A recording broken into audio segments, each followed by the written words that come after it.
Hvis vi tager sådan del for del.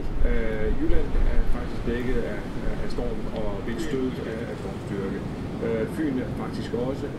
Sjælland er halvvejs, og Lolland-Falster. Og det kommer også til Bornholm. Bornholm er ikke så hårdt ramt endnu.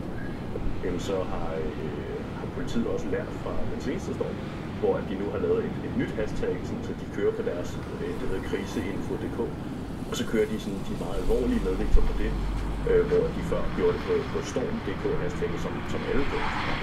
Nu er det så også, nu er der kommet et tredje, som er det her Bodil hashtag, så nu er det sådan rigtig delt op, hvor man kan gå ind og finde det sjove og finde det mere så.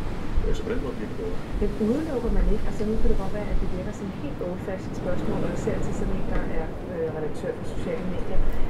Udelukker man ikke, at hele den gruppe, som er på Facebook og Twitter, og ikke overhovedet opererer med de